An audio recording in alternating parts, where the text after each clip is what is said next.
والنجم إذا غوى. اما بعد، والصلاة والسلام علی نبینا محمد صلی اللہ علیہ وآلہ وسلم.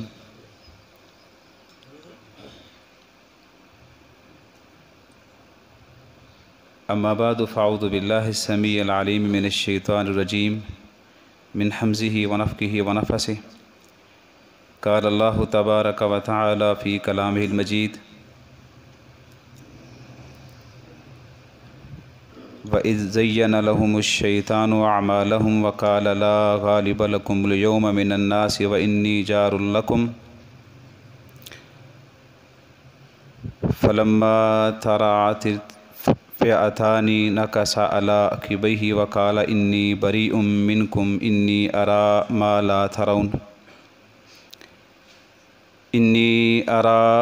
لَا تَرَوْنَ إِنِّي أَخَافُ اللَّهَ وَاللَّهُ شَدِيدُ الْعِقَابِ.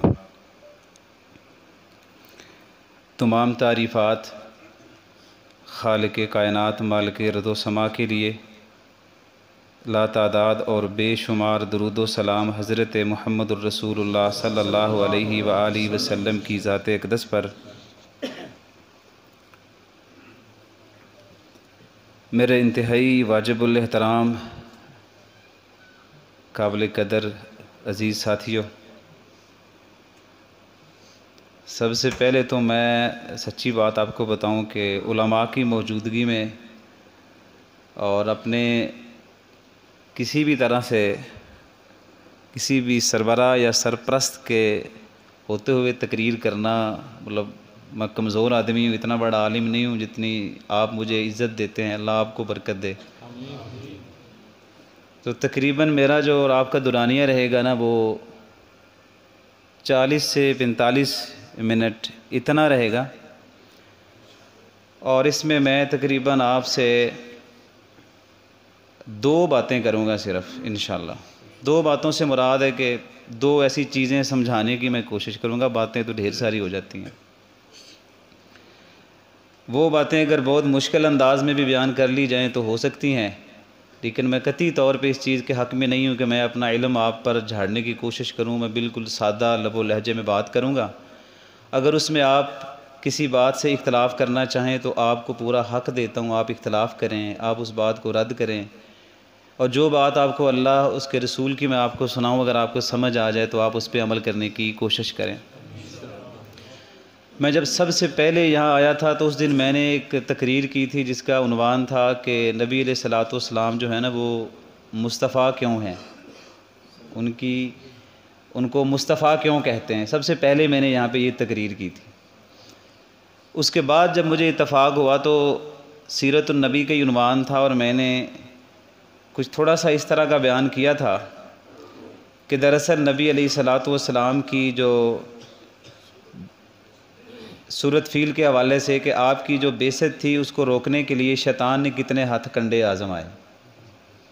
اور میں نے آپ سے یہاں تک بھی گزارش کی تھی، جلدی میں یاد دہانی کرواتا ہوں اور بات کو آگے چلاتے ہیں تاکہ آپ کو 3 سالہ وہ تسلسل آپ کا اسی طرح رہے. میں نے آپ سے کہا تھا سب سے پہلے قابیل سے حابیل کو قتل کروایا شیطان نے تاکہ انسانی نسل پھیل ہی نہ سکے اور کوئی محمد اس میں آ نہ سکے.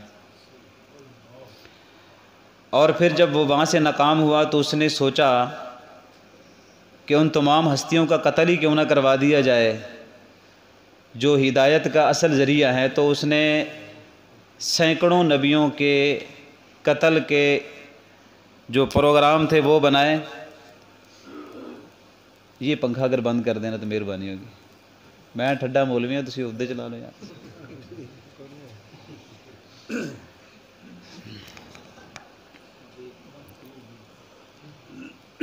اچھا، اس نے صرف 200 انبیاء قتل ہوئے بنی اسرائیل میں. اچھا، پھر اس نے سوچا کہ بہتر یہی نہیں ہے کہ ہم ان کو پیدا ہی نہ ہونے دیں. تو موسیٰ علیہ السلام کی پیدائش سے پہلے 100 سے زائد بچے اس نے بنی اسرائیل کے مروا دیے. اچھا، پھر اس نے سوچا کہ نہیں ایسے کام نہیں چلتا، تو اس نے کہا جس نطفے سے یہ نبی پیدا ہوتے ہیں نا، ہم اگر اس نطفے کو ہی کرپٹ کر دیں تو اس کے بعد جب نطفہ ہی ٹھیک نہیں رہے گا تو نبی کیا پیدا ہوگا اور اتنا اچھا انسان کیا پیدا ہوگا۔ تو اس نے حضرت یوسف علیہ السلام اور زلیخا کا واقعہ آپ پڑھ چکے ہیں، میں اشارہ کر رہا ہوں۔ زلیخا کے لیے بھی اور بندے ڈھیر تھے، لیکن اس نے بھی یوسف علیہ السلام پر وار اسی لیے کیا کہ شیطان کو تو معلوم تھا کہ نبی کی نبوت رسالت یہاں سے چلنے والی ہے۔ پھر اس نے دیکھا کہ اس سے معاملہ حل نہیں ہوتا، تو اللہ تعالیٰ نے اس کو ایک ایسی نشانی دکھائی کہ بنا باپ کے عیسیٰ بن مریم کو پیدا کر دیا۔ تو شیطان ایک بار پھر بڑا مایوس ہوا، اس نے سوچا میں نطفہ کرپٹ کرنا چاہتا تھا، اس نطفے کے بغیر بھی اللہ تو نبی پیدا کر سکتا ہے۔ پورا قرآن پڑھیے گا، 25 نبیوں کے نام ہیں، عیسیٰ بن مریم کا 25 مرتبہ نام آتا ہے، عیسائیوں کے بقول 25 دسمبر کو وہ پیدا ہوئے ہیں۔ اللہ تعالیٰ فرماتے ہیں عیسیٰ بن مریم کی مثال بھی آدم علیہ السلام کی طرح ہے۔ پورے قرآن میں نبیوں کے ساتھ قوم کا لفظ لگتا ہے، قوم کا کلمہ لگتا ہے، اللہ قوم کا کلمہ عیسیٰ بن مریم کے ساتھ نہیں لگنے دیتا، کیونکہ قوم ہمیشہ باپ کی طرف سے ہوتی ہے اور عیسیٰ بن مریم کا باپ نہیں تھا، اس لیے اللہ نے کبھی قوم کا لفظ ان کے ساتھ لگنے نہیں دیا۔ شیطان نے سوچا پیدا ہو گیا، قتل کروا دیتے ہیں، یہودیوں کو اکسایا اور وہ قتل کرنے کے ارادے سے درپے ہوئے اللہ تعالیٰ نے فرمایا ما قتلوہ وما صلبوہ، دیکھو نہ تو تم قتل کر سکے نہ تم اسے سولی پہ چڑھا سکے، یہ تمہارا شبہ ہے جو تم اپنے اندر لے کے بیٹھے ہو، ہم نے اس کو اٹھا لیا ہے۔ شیطان ایک بار پھر مایوس ہو گیا، اس نے سوچا یہ تو کام نہیں چلے گا، 6 صدیاں بیت گئیں، 600 سال بیت گئے، اپنے دھندے میں لگا رہا۔ سورج جن پڑھ کے دیکھیے گا آپ کو حیرت ہوگی، میں تیز باتیں کر رہا ہوں پھر آہستہ ہو جاؤں گا تھوڑی دیر بعد جا کے۔ اس نے سوچا کہ اب دنیا میں کوئی نبی نہیں آیا، 600 سال ہو گئے، تو 6 صدیوں کے بعد جا کے اس کو کسی شیطان نے جو آسمان کی طرف اوپر جاتے تھے، باتیں چوری کرتے تھے، ساری باتیں آپ نے علماء سے سن رکھی ہیں، اس کو کسی نے بتایا کہ بڑے شیطان کو کہ اب اوپر جاتے ہیں تو اوپر سے بڑے تیز قسم کے شعلے لگتے ہیں اور ہمارے لوگ مارے جا رہے ہیں، اوپر تو ہائی الرٹ ہو گیا ہے۔ تو شیطان تو ہے، لیکن وہ یہ نہیں کہ وہ سوچتا نہیں ہے، وہ سوچتا بہت آگے کی ہے جہاں کی انسان بھی نہیں سوچتا۔ تو اسے لگا کہ اگر اوپر ہائی الرٹ ہے تو اس کا مطلب 2 ہی ہو سکتے ہیں، یا تو اوپر سے عذاب آنے والا ہے یا پھر کوئی اس قوم پہ، اس امت پہ، ان لوگوں پہ رحمت ہونے والی کو ہادی آنے والا ہے۔ اور اس نے یہ بھی کہا کہ میں نہیں جانتا کہ ان دونوں میں سے کیا ہونے والا ہے۔ اور پھر کبھی کسی نے اس کو تھوڑا سا سبق دیا کہ حضرت ساری زندگی تسی اس نسل پہ لگے رہے جس سے اسحاق علیہ السلام کی نسل تھی، تو آپ نے کبھی اسماعیل کی نسل پہ غور ہی نہیں کیا۔ اس کو لگا بات تو آپ کی ٹھیک ہے، جا کے ہوم ورک کر کے لاؤ کہ اس کی نسل ہے کہاں پہ، تو اس کو آگے کسی نے بتایا کہ مکہ میں ہے، یہ قریشی ہاشمی سارے ادھر ہی ہیں۔ اس نے کہا پھر آپ سائڈ پہ ہو جائیں، اب کام آپ لوگوں کا نہیں رہا، اب یہ میرا کام ہے، ہم مکہ کو صفحہ ہستی سے مٹا دیں گے۔ ابرا مکہ ڈھانے آیا تھا، بیت اللہ ڈھانے آیا تھا، مجھے بھی یہی لگتا ہے، اور وہ بھی اسی لیے آیا تھا، لیکن اللہ تعالیٰ قرآن میں کہتے ہیں کہ الم تری کیف فعل ربک باصحاب الفیل الم یجعل کیدہم، قید کہتے ہیں خفیہ تدبیر۔ اگر یہ واضح تدبیر تھی کہ میں بیت اللہ ڈھانے آیا ہوں تو پھر تو خفیہ کیا رہ گیا؟ تو خفیہ یہ تھا کہ اس کو پتہ ہی نہیں تھا کہ مجھ سے کام کیا کروایا، اور شیطان آج بھی لوگوں سے کام لیتا ہے اور بندوں کو پتہ ہی نہیں چلتا۔ اس نے ابرا کو لیا کہ جاؤ جا کے حملہ کرو، آپ مجھے صرف اس سوال کا جواب دے دیں کہ صحراؤں میں آدمی اونٹ لے کے آ جائے، سمجھ میں آتا ہے ہاتھی کون بے وقوف لائے گا، وہ تو پانی کا جانور ہے، اور صرف چند ہزار لوگوں کے لیے 60,000 کا لشکر کوئی کیوں لے کے آئے گا؟ اور پھر آپ پورا قرآن پڑھ لیجئے گا، یہ پچھلے سال کی تقریر ہے، اس سال کی نہیں ہے، پورا قرآن پڑھ لیجئے گا، اس قرآن میں اللہ تعالیٰ یہ کہتے ہیں ہم کبھی کسی قوم پہ اس وقت تک عذاب نہیں دیتے جب تک وہ جرم نہ کرے۔ قرآن پڑھیے گا، یہ وید بندہ ہے، جرم کرنے سے پہلے ہی مارا گیا۔ بیت اللہ ڈھاتا پھر مرتا تو سمجھ آتی نا، بیت اللہ تو ڈھائی ہی نہیں اس نے، تو وہ مر کیسے گیا، وہ تباہ کیسے ہو گیا؟ تو اس سے پتہ چلا، بعض روایتوں میں آتا ہے کہ اس جو واقعہ تھا نا پورا ابرا کا، اس کے 26 دن بعد حضور پیدا ہوئے، اور بعض روایتوں میں کچھ زیادہ عرصہ بھی ہے، لیکن یہ تو اتفاق ہے نا کہ عام الفیل والے سال حضور پیدا ہوئے۔ تو شیطان نے تو ڈے 1 سے ہی یہ مقابلہ کیا ہوا ہے کہ وہ اپنی لیڈرشپ لے کے چلتا ہے، شیطانی ہتھ کنڈے دجال یہ وہ سب لے کے چلتا ہے، لیکن میرے اللہ نے اتنا کرم کیا ہے کہ نبی علیہ الصلوۃ والسلام کو مبعوث فرما کے شیطان کو مایوس کر دیا ہے. اور شیطان اور اس کے ہاتھ کنڈے میں آپ کو قطعاً کسی مایوسی کی طرف نہیں لے کے چلا. میں تھوڑا میرے عمل کمزور ہو سکتے ہیں لیکن میرا نبی سے جو تعلق ہے نا وہ کسی حد تک کمزور نہیں ہے. اس کی وجہ یہ ہے کہ جو میرے حضور نے فرمایا وہ برحق ہے, وہ سچ ہے, وہ ہونے والا ہے. اور وہ باتیں میں آپ سے کرنے جا رہا ہوں جو تھوڑی سی مشکل ہوں گی لیکن آسان کر کے بیان کریں گے. نبی علیہ الصلوۃ والسلام پیدا ہوئے مکہ میں اور شیطان کی ساری وہ جو بحث تھی نا وہ ایک بار تو ختم ہو گئی. آج کی تقریر کے پہلا حصہ شروع کرتے ہیں. ابھی سب سے پہلی اور بنیادی بات یہ ہے کہ نبی علیہ الصلوۃ والسلام جو ہیں, آپ جب مکہ میں اپنی دعوت کو ایز اے لیڈر 3 سال تک مخفی رکھی آپ نے. 3 سال کے بعد اللہ تعالیٰ فرماتے ہیں پیارے اب ذرا اس کو علی الاعلان لوگوں میں جا کے تبلیغ کیجئے گا. جب نبی علیہ الصلوۃ والسلام نے علی الاعلان چوکوں میں, چوراہوں میں, لوگوں میں, آگے پیچھے, مسافر یہ وہ سب کو تبلیغ کرنا شروع کی نا, تو ہم تو کہتے ہیں نا مکے کے لوگ بڑے مقابلے میں آ گئے, لیکن یہ اللہ کا واسطہ دیتا ہوں کبھی نہ چھوڑا کریں, ان کو لانے والا پیچھے شیطان ہی تھا. وہ اپنی حرکتوں سے باز نہیں آتا, اس کو دور کی سوچتی تھی. تو اس نے بڑا پلان کیا کہ پیدا ہونے کے بعد بھی کوئی طریقہ بن سکتا ہے کہ ہم اس نبی علیہ الصلوۃ والسلام کو ختم ہی کر دیں, کوئی ایسا سبب بن سکتا ہے. تو اس نے پوری کوشش کرا کے 13 سال کی پوری محنت اس نے کی, اور 13 سالوں میں جہاں نبی علیہ الصلوۃ والسلام ایز اے لیڈر کام کرتے رہے تو شیطان اپنے گھر آرام سے نہیں بیٹھا رہا. وہ تمہارے نبی علیہ الصلوۃ والسلام کی مخالفت میں ہر دن بڑھ چڑھ کے کام کرتا تھا, اور وہ مشرکین کی مجالس میں جا کے ان کو بہت عجیب قسم کے ذہن سازی بھی کرتا تھا. اینڈ دی اینڈ اس نے دار الندوہ میں سب کو جمع کیا, اکٹھا کیا, اور خود بھی جا کے اس میں بیٹھ گیا اور جا کے کہنے لگا کہ ایسا کر لو, مشورہ کر لو کہ اب تم نے کرنا کیا, فائنل سوچ لو کہ اب تم نے کرنا کیا ہے. تو انہوں نے کہا جی کیا کرنا ہے. تو ایک نے فوری طور پہ کہا کہ ایسا کر لیتے ہیں کہ ہم محمد صلی اللہ علیہ وسلم کو یہاں مکہ سے مجبور کر کے نا ان کو نکال دیتے ہیں. تو شیطان کو تو تھوڑا سا اندازہ تھا نا کہ اس طرح کام نہیں چلے گا. تو اس نے پھر تھوڑا سا مشورہ دیا. اس نے کہا اگر یہ تم نے نکال دیا اور یہ لشکر بنا کے پھر سے تمہارے اوپر حملہ آور ہو گئے تو پھر کیا کرو گے. انہوں نے کہا بات تو صحیح ہے. پھر ایک نے مشورہ دیا ایسا کرتے ہیں ہم جتنے قبائل ہیں نا عرب کے مل کے نبی علیہ الصلوۃ والسلام کو نعوذ باللہ من ذالک قتل کرتے ہیں اور مل کے سارے دیت دے دیں گے تو آسانی نہیں ہو جائے گی. تو انہوں نے کہا یہ قدرے ٹھیک لگتا ہے, اور شیطان نے بھی فوری طور پر اسی بات کی تائید کی کہ بالکل تم ابھی صحیح فیصلہ کر رہے ہو, اب تمہارے فیصلے پہ ڈٹنا ضروری ہے, چھوڑنا نہیں ہے. بیچ میں سے کسی نے پھر مشورہ دے دیا نہیں یار قتل مت کرو. اور میں کہتا ہوں کوئی ایک بندہ ہوتا ہے جو کہتا ہے قتل مت کرو. یوسف علیہ الصلوۃ والسلام کے بھائی کہتے تھے قتل کر دیتے ہیں, ایک بھائی کہہ رہا تھا قتل مت کرو. اس کو نا کسی گہرے کنویں میں گرا دیتے ہیں. اور میں قربان جاؤں نبی علیہ الصلوۃ والسلام جب 10 سال بعد جو مکہ فتح ہوا نا, آپ نے فرمایا تمہاری مثال بھی اور میری مثال بھی یوسف اور اس کے بھائیوں کی طرح ہے. تم میں بھی کچھ قتل کرنا چاہتے تھے, کو بیچ میں کہہ رہے تھے نہیں یار قید ہی کر لیتے ہیں. شیطان پھر بھی کہہ رہا تھا قید مت کرنا, قبیلے چھڑوا لیں گے. تو قتل پہ ہی ڈٹ جاؤ.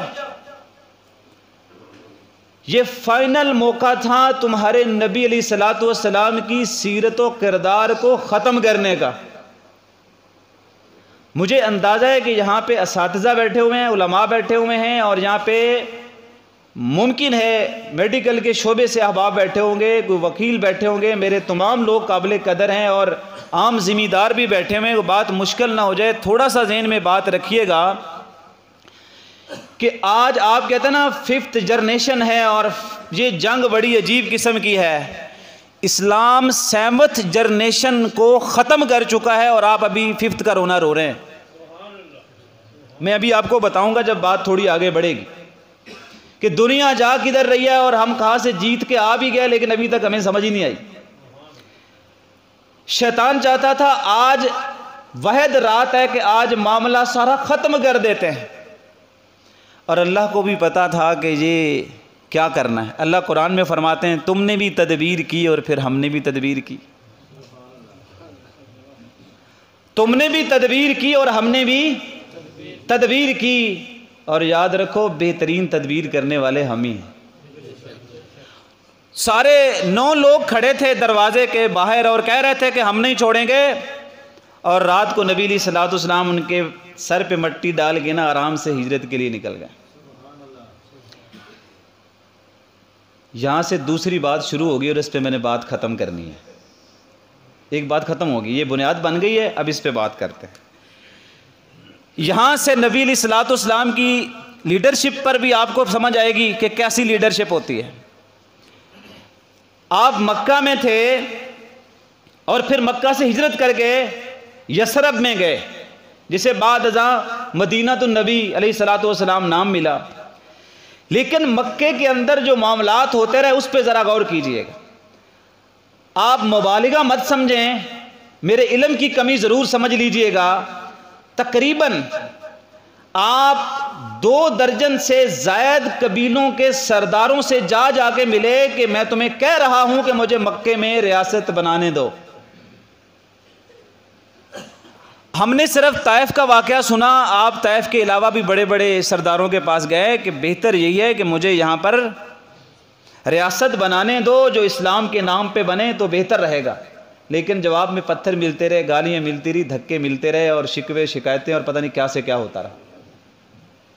اب نبی علیہ الصلوۃ والسلام نے، آپ کو تو معلوم تھا کہ شیطان اپنے ہتھ کنڈے آزما رہا ہے، اور حضور علیہ الصلوۃ والسلام اللہ کی مدد سے، اور اس کی آج ان کی امت بھی اللہ کی مدد سے ہی ساری چیزیں کر پا رہی ہے، اور یہ ملک بھی اللہ کی مدد سے ہی چل رہا ہے، اور ہم لوگ بھی آج عزت سے جو اپنا سر اٹھا کے چلتے ہیں یہ بھی اللہ کی مدد کی وجہ سے ہی ہے، اور نبی علیہ الصلوۃ والسلام کی اس تربیت کا اثر آج بھی اس امت پہ ہے کہ یہ امت عزت کے ساتھ جی رہی ہے۔ یہاں پر دیکھیے گا، آپ ایک قبیلے کے پاس چند لوگ بیٹھے ہوئے تھے، آپ نے بات شروع کی، انہوں نے انکار کر دیا، آپ نے وہاں سے جگہ چھوڑی، ایک جگہ پہ گئے، وہاں پہ 6 لوگ بیٹھے ہوئے تھے، آپ نے ان کو جا کے کہا تم لوگ کہاں سے آئے ہو؟ تم لوگ کہاں سے آئے؟ انہوں نے کہا جی ہم یثرب سے آئے۔ کس قبیلے سے تعلق ہے؟ انہوں نے کہا ہمارا اوس اور خزرج کے ساتھ تعلق ہے۔ آپ نے کہا اگر میں آپ سے کوئی بات کروں دین کے حوالے سے تو آپ سننا پسند کریں گے؟ انہوں نے کہا جی کیوں نہیں، ہم بیٹھے ہوئے ہیں، آپ بات کریں۔ اچھا، آپ نے نا بات شروع کر دی۔ جب آپ نے بات شروع کی تو انہوں نے کہا آپ نبی ہیں؟ تو آپ نے کہا جی میں اللہ کا نبی، اللہ کا رسول۔ تو انہوں نے کہا جی ہم نے سنا ہے عیسائی بھی کہتے ہیں کہ یہودی بھی کہتے ہیں کہ نبی آنے والا ہے۔ تو ان میں سے کسی ایک نے کہا یار گل سنو، اس تو پہلا کہ یہودی اسلام لے آن انہاں دے اوتے آپا نا پہلے اسلام لے بھی ہے۔ اچھا وہ 6 بندے نا مسلمان ہو گئے، وہ 6 مسلمان ہوئے، یہ لیڈرشپ دیکھیے گا، 6 بندے مسلمان ہوئے، ان کو تھوڑی سی تربیت دی، کہا ٹھیک ہے آپ لوگ چلے جائیں۔ اگلے سال وہ 12 بندے آئے، اگلے سال 12 لوگ آئے۔ یہاں پہ تھوڑا سا اختلاف ہو سکتا ہے لیکن وہ مجھے معاف کیجیے گا، درگزر کیجیے گا کہ یہ جو 12 لوگ آئے نا، جب ان کی آپ نے تربیت کی، ان کو مسلمان کیا، تو یہ جب واپس جانے لگے نا، اور بعض روایتوں میں آتا ہے کہ جب 72 آئے تھے لیکن میرے خیال سے یہ زیادہ صحیح رہے گی، آپ نے کہا اب آپ اکیلے واپس نہیں جائیں گے، شیطان کو اپنا وار کرنے دو، ہم اپنا وار کریں گے۔ آپ نے سب سے بہترین وار کیا جس وار کی آج ضرورت ہے امت کو، اور میں بالکل ڈھکی چھپی بات آپ سے نہیں کروں گا، سمجھانے کی پوری کوشش کروں گا۔ جو حضور نے اس دن کام کیا آج بھی اس کام کی بے عین ہی ضرورت ہے، اس میں ڈگمگانا نہیں۔ آپ نے صرف ایک آدمی، ایک فرد جس کی تربیت آپ پچھلے قریب کوئی 10-12 سالوں سے کر رہے تھے، ایک بندہ، ایک فرد لیڈر بنا رہے تھے اور خود لیڈر تھے، اور پچھلے 10-12 سالوں میں ایک بندے پہ ایسی محنتیں ہو رہی تھیں، شیطان کو پتہ ہی نہیں تھا کہ کیا سے کیا ہو رہا ہے، اور محنت بھی اس پہ ہو رہی تھی کہ جب اپنے گھر سے وہ نکلا تھا تو اس کی ماں نے کہا بیٹا تم روزانہ کدھر جاتے ہو اور کیا سیکھتے رہتے ہو؟ تو اس بیٹے نے کہا ماں اگر میں تجھے سچی بات بتاؤں تو تجھ سے برداشت نہیں ہوگا، ویسے میں ہر روز محمد صلی اللہ علیہ وسلم کے پاس جاتا ہوں۔ ماں کے تو ایک بار جیسے کہتے ہیں نا پیراں تھلے زمین نکل گئی، انہیں کیا اسی بڑے قبیلے والے تے تسی جا کے پتر محمد صلی اللہ علیہ وسلم دی گلا سننا ہے؟ تو اس نے کہا ایسا کرو بیٹا اگر ان کے پاس جانا ہے نا یہ کپڑے اتار کے دے دو۔ میں طالب علم ہوں، ماں کو کپڑے نہیں چاہیے تھے، ماں کو لگتا تھا جتنے لاڈ سے پالا ہے نا، جتنے لاڈ سے پالا ہے شاید کپڑے نہ اتارے اور اسی ضد میں اندر گھر میں رہے اور وہاں پہ نہ جائے، تو مصعب بن عمیر نے کپڑے اتار دیے۔ ماں نے کہا بیٹا سارے اتار کے دینے تھے۔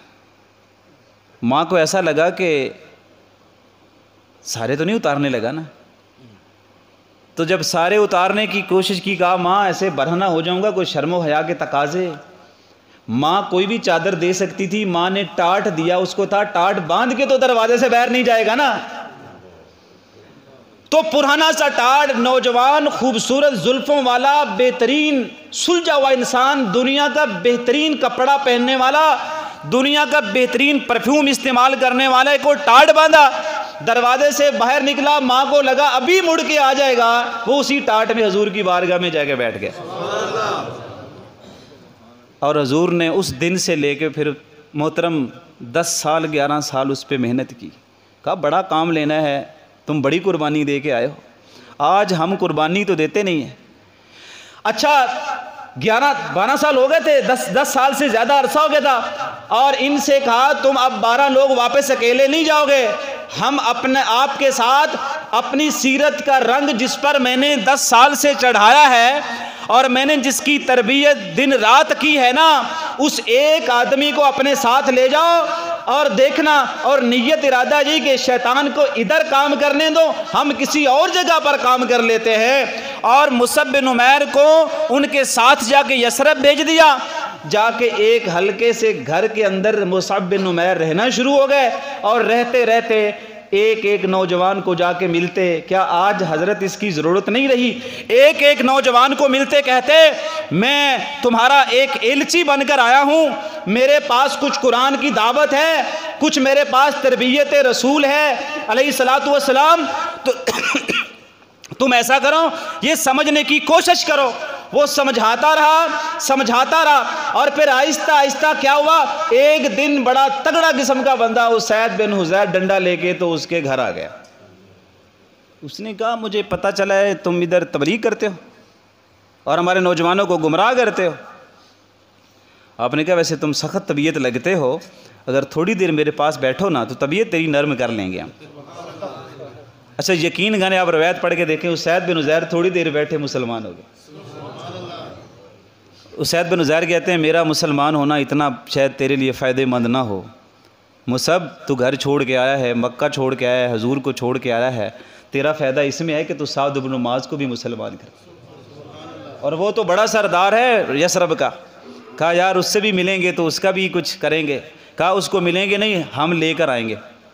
اسید بن حضیر گئے اور جا کے سعد بن معاذ کو اپنا دین نہیں بتایا کہ میں مسلمان ہو گیا ہوں، کہتے ہیں آپ کو پتہ ہی نہیں، سردار بنے پھرتے ہو اور یثرب میں ایک آدمی نوجوان وہ لوگوں کو گمراہ کر رہے ہیں اور تم اس کی تجھے پرواہ ہی نہیں ہے۔ اچھا وہ اسی غصے کے اندر نا وہ بھی آ گئے، اور میں تصوراتی طور پہ کہتا ہوں آ کے ڈانٹا ہوگا مصعب بن عمیر کو، اور مصعب بن عمیر نے کہا ہوگا تم میرا زیادہ سے زیادہ کیا کر سکتے ہو، میں تیرے گھر میں غریب الدیار آیا ہوں، دعوت دی ہے، تلوار تھوڑی لے کے آیا ہوں، اور جہاں تک تیری ڈانٹ کا تعلق ہے میری ماں سے زیادہ تیری ڈانٹ نہیں ہوگی، اور تیرا شہر اپنی جگہ پر، میری ماں کا گھر اپنی جگہ پر میں وہ چھوڑ سکتا ہوں، تو یہ چھوڑنے چھاڑنے کی جو بات تو کر رہا ہے نا یہ کوئی بڑا مسئلہ میرے لیے نہیں ہے، تو سردار بیٹھ جاؤ میری بات تو سنو۔ تھوڑی دیر کے بعد سعد بن معاذ نے کلمہ پڑھ لی۔ یا میں سارے علماء سے ادباً اور اپنے قابل قدر مہمانوں سے احتراماً یہ بات عرض کرتا ہوں میری بات غلط ہے تو بے شک آپ اس کا انکار کیجئے گا. میں ایک درد دل کے لیے بات کرتا ہوں. آپ لوگوں نے ہم سے سنا، علماء سے آپ نے سنا، منبر و محراب سے سنا، حضور نے جب ہجرت کی اور آپ جب مکہ گئے تو بچیوں نے استقبال کیا. بات اتنی نہیں، آپ نے یہ بھی سن رکھا ہے کہ جب مہاجرین مکہ سے مدینہ پہنچے تو وہاں پہ لوگوں نے کہا میرے 2 باغ ہیں، ایک باغ تم لے لو، ایک باغ میرے پاس رہنے دو. اور دوسرے نے کہا میری 2 دکانیں ہیں، ایک دکان تم لے لو اور ایک دکان میرے پاس رہنے دو. حتیٰ کہ لوگوں نے یہ بھی کہہ دیا میری 2 بیویاں ہیں، دیکھ لو جس کے ساتھ تیرا گزارا ہو سکتا ہے نا اس کے ساتھ تم شادی کر لو، میں اسے طلاق دے دیتا ہوں. صرف اتنا سوال ہے، حضور تو مکہ میں تھے، حضور تو مدینے نہیں گئے تھے، حضور کے جانے سے پہلے یہ ماحول کس نے بنایا تھا؟ یہ پوری کی پوری ریاست مدینہ کا جو بنیادی پتھر تھا، آپ مانیں یا نہ مانیں، علم کی بنیاد پہ یہ تھا کہ مدینے کی ریاست کو قائم کرنے والا وہ جس کی 10 سال حضور نے تربیت فرمائی اور پھر اس کو یثرب پہلے بھیجا. شیطان کو پتہ ہی نہیں تھا ریاست کہاں بن رہی ہے، وہ مکے میں لڑ رہا تھا، حضور کو قتل کروانے کے طرف آیا تھا. لیکن حضور کب سے یثرب میں اپنا ایلچی بھیج چکے تھے اور وہ پورے مدینے کی ریاست کا بنیادی پتھر رکھ چکا تھا. حضور بعد میں گئے اور تربیت کا عروج یہ تھا کہ لوگ اپنے گھر پیش کرنے کے لیے تیار بیٹھا تھا. لیڈر وہ ہوتا ہے جو کرتا ہے وہ اپنے لوگوں میں ڈالتا بھی ہے. حضور نے ایک تربیت یافتہ بندہ بھیجا اور اس نے مدینے کی ریاست کو رکھا. حضور تو جب ریاست بنی پڑی تھی لوگ استقبال کے نہیں گئے، ریاست نہ بنی ہو تو استقبال کون کرتا ہے؟ اور یہی نہیں، بات لمبی نہ ہو جائے، ایک دن کسی نے مصعب بن عمیر کو بتایا مصعب تجھے پتہ ہے یہاں یثرب میں ذہین ترین بندہ کون ہے؟ کہتے ہیں اگر آپ بتائیں گے تو اس سے بھی مل لیں گے. کیسے لوگ تھے یار واللہ. انہوں نے کہا یہاں سب سے ذہین ترین ایک بندہ ہے، اس کا علم یثرب والوں پہ غلبہ پا جاتا ہے، عمر میں بہت تھوڑا ہے. میں بڑے ثبوت سے بات کر رہا ہوں، ایسے نہیں کچی بات آپ سے کر رہا، وقت برباد نہیں کروں گا آپ کا میں انشاءاللہ. کہا بڑا ذہین بندہ ہے. کہا کون ہے؟ انہوں نے کہا اس کا نام معاذ بن جبل ہے. 18 سال کا ہے اور انتہا درجے کا ذہین ہے. مصعب اس کو نہ کبھی مسلمان کریں. کہا چلو اس سے ملتے ہیں. معاذ بن جبل سے جا کے ملاقات کی، صرف 1 دن میں مسلمان کیا. اور پھر معاذ بن جبل وہ انسان تھا جس کو حضور نے یثرب میں آ کے پتہ ہے کیا کہا؟ یثرب میں پہنچ کے حضور جب معاذ بن جبل سے ملے نا تو معاذ بن جبل 18 سال کی عمر میں تھے اور آپ نے کہا تھا معاذ بن جبل میں محمد صلی اللہ علیہ وسلم تجھ سے محبت کرتا ہوں. اور آپ نے کہا میں یمن کے لوگوں کو جب خط لکھا نا، کہا میں نے اپنا بہترین ساتھی گورنر بنا کے تمہاری طرف بھیج دیا میں نے. ایک دن آپ نے فرمایا معاذ روز محشر قیامت والے دن جو نبیوں کی قیادت و سعادت و امامت ہے وہ میں محمد صلی اللہ علیہ وسلم سنبھالوں گا، لیکن معاذ تو خوش ہو جا، دنیا کے سارے علماء کی قیادت اللہ تعالیٰ قیامت کو تجھے دے گا. فوت کب ہوئے؟ 38 سال کی عمر میں.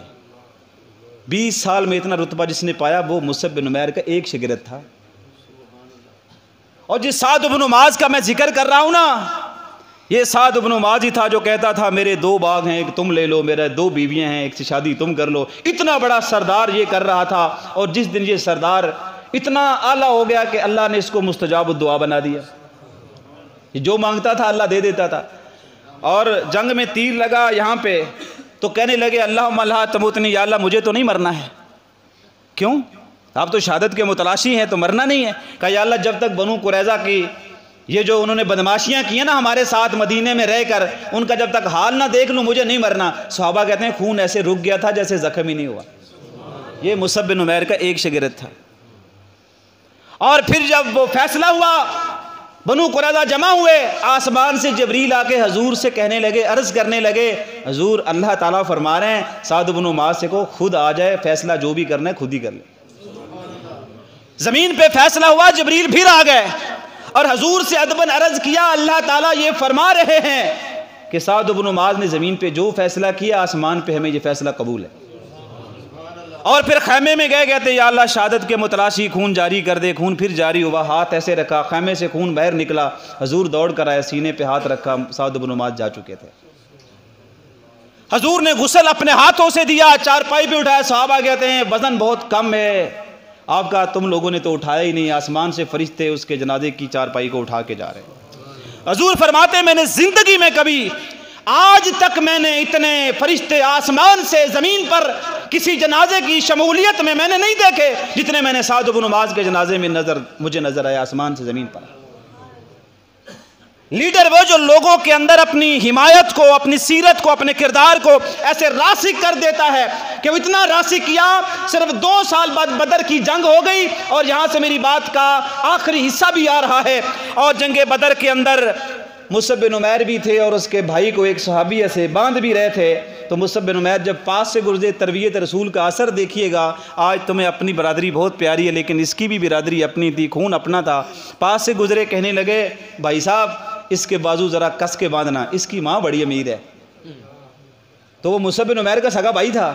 کہنے لگا تم میرے بھائی ہو اور بھائی ہو کے ایسا کرتے ہیں. اس نے کہا سچی بات آپ کو بتاؤں, بھائی تو نہیں ہے میرا بھائی, وہ جو تیرے بازو باندھ رہا ہے. جس کی تربیت حضور نے کی ہے نا, اس کے لیے اسلام سب سے بڑی برادری ہے. جس کی تربیت اور سیرت کا کردار کا جو اصل نمونہ نبی کریم کا تھا نا علیہ الصلوۃ والسلام کا, جس میں وہ آ جاتا ہے نا, در حقیقت اس کے لیے سب سے بڑی جو برادری ہے نا وہ قرآن اور حدیث ہے اور اسلام اور دین ہے. اس کے لیے چھوٹی چھوٹی برادریاں کوئی معنی نہیں رکھتی. اس کے لیے سب سے بڑی برادری یہ ہے کہ میرا دین کیا کہتا ہے, میرا اسلام کیا کہتا ہے, میرے نبی کریم کیا کہتے ہیں. اور ہم نے اپنی برادریوں کے لیے حضور کے دین کو بھی قربان کیا ہو. اور یہی نہیں, یہاں پہ بڑی زبردست بات ہے. میں نے جو آیت پڑھی ہے میں ادھر آتا ہوں اور اتنی ٹائم میرے پاس رہ گیا, بات ختم ہو جائے گی. یہاں پہ غور کرنا ہے اور یہاں پہ غور کرنے والوں کے لیے بہت کچھ ہے. شاید میں نہ صحیح سمجھا سکوں اور ہو سکتا ہے کہ آپ زیادہ اچھا سمجھ لیں. یہ دیکھیے گا, اللہ تعالیٰ فرماتے ہیں وَإِذْ زَيَّنَ لَهُمُ الشَّيْطَانُ أَعْمَالَهُمْ. ذرا اس دن کو یاد کرو جب مزین کر دیا شیطان نے مشرکین مکہ کے اعمال کو. یہ تھوڑا وسیع ترجمہ ہے. وقال, اور اس نے کہا لا غالب لکم اليوم من الناس. ترجمے پہ غور کیجئے گا. شیطان نے ان سے کہا کہ لا غالب لکم, آج کوئی غالب نہیں آئے گا تمہارے اوپر, الیوم, آج کے دن, من الناس. جملے پہ حضرت غور کرنی, میں اگر خطا ہوئے تو میری اصلاح کیجئے گا. شیطان نے کیا کہا, من الناس, آج انسانیت میں تمہارے اوپر کوئی غلبہ نہیں پا سکتا. اگلی بات بھی سن لیں. اس نے کہا وَإِنِّي جَارٌ لَكُمْ, آج تمہارا محافظ میں ہوں. اب میں یہ بات سمجھاتا ہوں آپ کو. یہ بات آپ کے لیے چھوٹی ہو سکتی ہے, میرے لیے چھوٹی ہو سکتی ہے, لیکن یہ بات بڑی ہو گئی آج. شیطان نے جو یہ کہا تھا نا لا غالبہ, کہ آج کوئی غلبہ نہیں ہے تمہارے اوپر, کن میں سے, من الناس, آج لوگوں میں سے تمہارے اوپر کوئی غالب نہیں آئے گا. کیونکہ شیطان سمجھ گیا تھا, اور یہ مکے سے ہجرت کرنے کے بعد پہلی جنگ تھی, اور سامنے کتنے تھے, 313, اور مد مقابل کتنے تھے, 1000.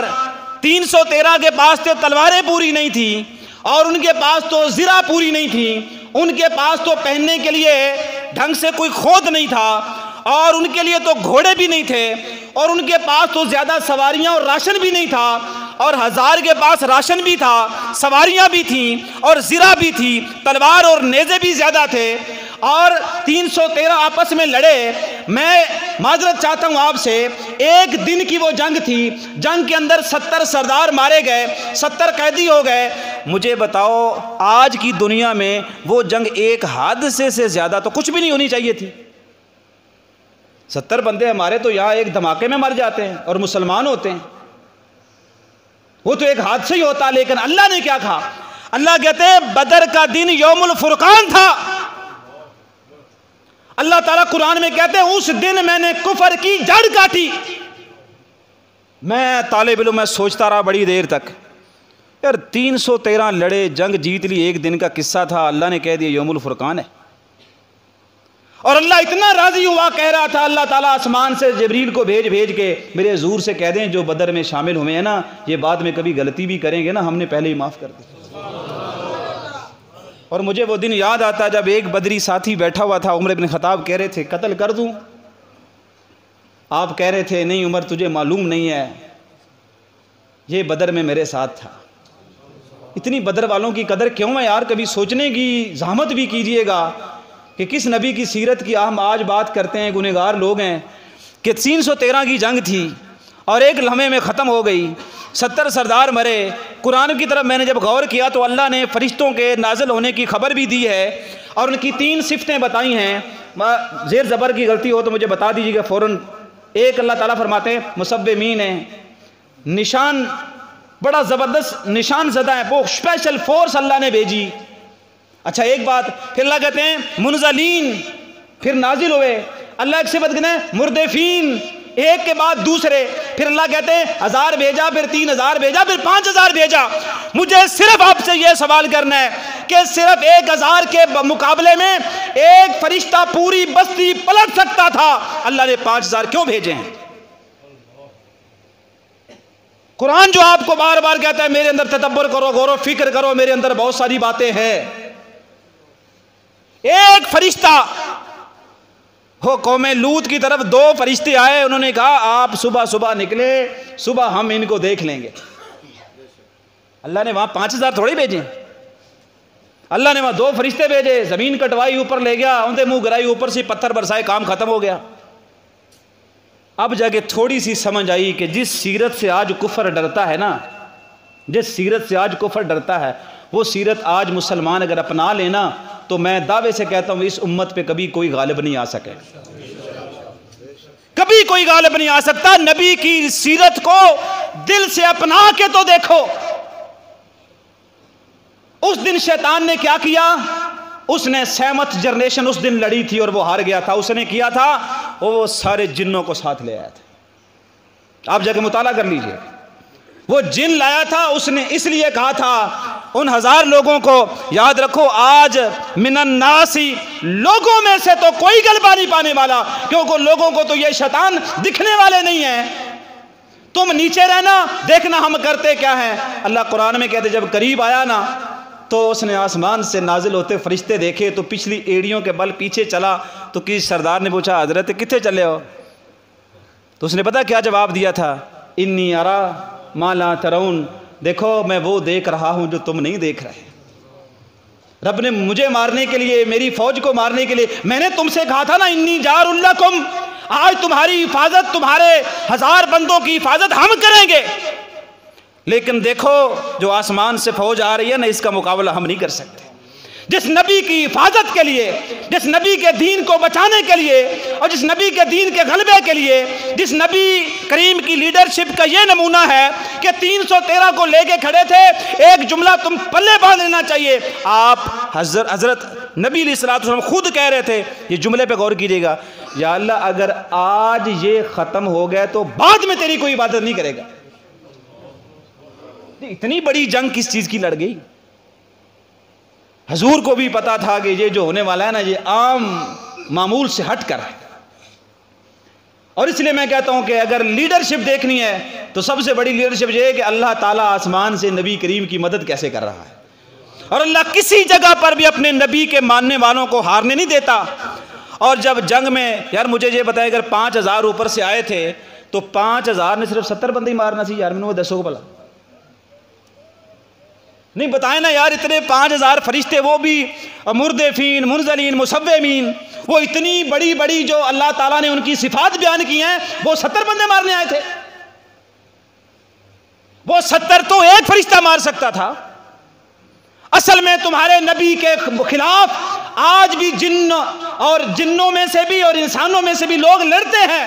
وہ فرانس کی شکل میں کوئی لڑے یا کوئی ہندوؤں کی شکل میں لڑے، لیکن آج بھی جنات اور شیاطین، اور آج جو تم کہتے ہو نا پڑھے لکھے لوگ، مجھ سے زیادہ تم سمجھتے ہو. لوگ کہتے ہیں وہ چاند پہ چلے گئے، اب وہ فلاں سیارے پہ جانا چاہتے ہیں. کیا کرنا ہے سیارے پہ جا کے؟ انہوں نے 3 شخصیات ایسی ہیں، دعویٰ کوئی نہیں میں کر رہا حضرت، 3 شخصیات ایسی ہیں جن کے بارے میں بڑے شکوک و شبہات ہماری امت میں ڈال دیے گئے ہیں اور اس پروگرام کو چینج کیا ہوا ہے.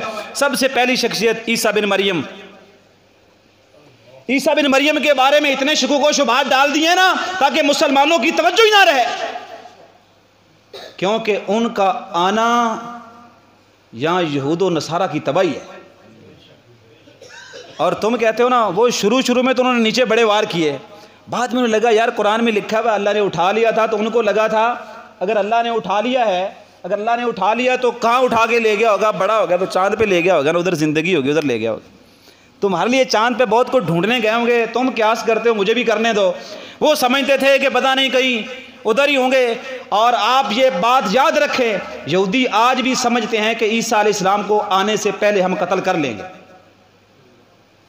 یہودی آج بھی وار کرتے ہیں، پہلے شکوک و شبہات ڈالیں کہ مسلمان اس کی بات کو سمجھے ہی نہ، کیونکہ عیسیٰ بن مریم کا دوبارہ آنا ان کی تباہی ہے۔ اور دوسری شخصیت ہے امام مہدی، اور امام مہدی کے بارے میں اتنے شکوک و شبہات مسلمان نوجوانوں کے ذہنوں میں ڈال دیے، کیونکہ امام مہدی دنیا میں واحد انسان ہوں گے، یہ میرے جملہ یاد رکھیے، نوجوان نسل کو کہہ رہا ہوں خاص کر کے، واحد انسان ہے جو فائنل یہ بتائیں گے کہ یہ ہے عیسیٰ بن مریم۔ وہاں فتنے کا دور ہوگا، فساد کا دور ہوگا، صرف ایک شخصیت ایسی ہوگی امام مہدی، اور وہ فائنل بتائیں گے کہ یہ وہ انسان ہے فائنل جس کو اللہ نے عیسیٰ بن مریم ہے۔ جھوٹے بہت آئیں گے، جھوٹے بہت آپ کو نظر آئیں گے، ابھی بھی آ رہے ہیں، اور بعد میں پتہ نہیں کتنے آئیں گے، ہماری اولاد پتہ نہیں کتنے جھوٹوں کو دیکھے گی، لیکن امام مہدی سب سے پہلے فائنل بتائیں گے یہ ہے وہ عیسیٰ بن مریم جس کی ہم انتظار میں تھے کہ وہ نازل ہوں گے۔ اب امام مہدی کے بارے میں انہوں نے عجیب قسم کے شکوک و شبہات میں ہمیں ڈال دیا۔ اور تیسرا پتہ کون ہے؟ حیرانگی ہوگی، دجال۔ دجال کے بارے میں اتنے شکوک و شبہات میں ڈال دیا، اور کسی نے کہا یار یہ فلانا ٹاور یہ دجال کا ہے اور فلانی کرنسی دجال کی ہے، وہ تم نے اتنا چھوٹا دجال کو سمجھ لیا۔ اور دجال بھی وہ واحد ہے جس کو صرف ایک ہی ہستی قتل کرے گی، وہ ہے عیسیٰ بن مریم، اور کوئی قتل ہی نہیں کر سکتا۔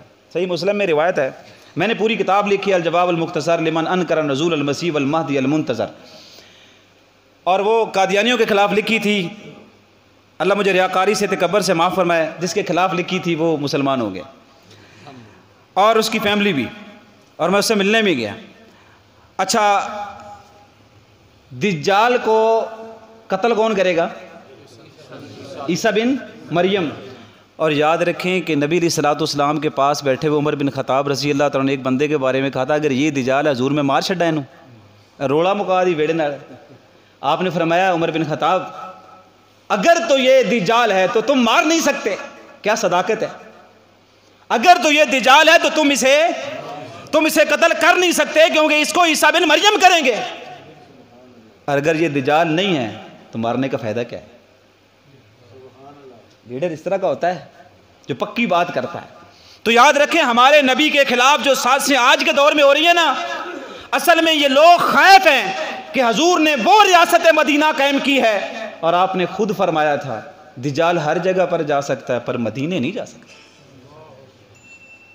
یہ جو آج آپ کو ساری دنیا میں ایک عجیب قسم کا غبار نظر آتا ہے نا، اس کی ایک بڑی وجہ ہمارے حضور کی وہ سچی باتیں ہیں جن کو شاید ہم سچ نہیں سمجھ پائے۔ اور یہاں پہ بات ختم ہو گئی کہ گونگی ہو گئی آج کچھ زباں کہتے کہتے، گونگی ہو گئی آج کچھ زباں کہتے کہتے، میں ہچکچا گیا خود کو مسلمان کہتے کہتے۔ یہ بات نہیں کہ مجھے اس پر یقین نہیں، بس میں ڈر گیا خود کو صاحب ایمان کہتے کہتے۔ مجھے فرصت نہ ملی ایک نماز کی، مجھے فرصت نہ ملی ایک نماز کی، اور کئی بار چپ ہوا مؤذن اذان کہتے کہتے۔ ایک کافر نے جو پوچھا مجھ سے یہ مہینہ کیا ہے، ایک کافر نے جو پوچھا مجھ سے یہ مہینہ کیا ہے، شرم کے مارے پانی ہاتھ سے گر گیا رمضان کہتے کہتے۔ میری الماری میں گرد سے اٹی کتاب کا جو پوچھا اس نے، میری الماری میں گرد سے اٹی کتاب کا جو پوچھا اس نے، میں گر گیا زمین میں قرآن کہتے کہتے۔ یہ بات سن کر اس نے چپ سادھ لی اقبال، یہ بات سن کر اس نے چپ سادھ لی اقبال، مجھے یوں لگا جیسے وہ رک گیا مجھے حیوان کہتے کہتے، کہ ایک حیوان کی زندگی میں اور تیری زندگی میں کیا فرق رہ گیا۔ اگر میری باتیں مشکل تھی تو معاف کیجئے گا، اور میں نے کوشش کی کہ بہت مشکل کی طرف نہ لے جاؤں، پڑھے لکھے لوگ تھے تو میں نے کوشش کی کہ ایک آپ کو میسج دے کے چلا جاؤں، اپنے نبی علیہ الصلوۃ والسلام کی عزت اور قدر دل سے کریں، اور جو بھی قدر کرے گا نا، میں پورے یقین سے آپ کو کہہ رہا ہوں وہ کبھی مغلوب نہیں ہو سکتا، وہ گنہگار بھی ہو سکتا ہے، اس سے خطائیں بھی ہو سکتی ہیں، لیکن جس طریقے سے آج امت مغلوب ہے نا، اس طریقے سے امت کبھی مغلوب نہ ہوگی۔ میرا وقت ختم ہو گیا ہے۔ جزاکم اللہ خیر، بارک اللہ فیکم، والسلام علیکم ورحمۃ اللہ وبرکاتہ۔ والنجم إذا غوى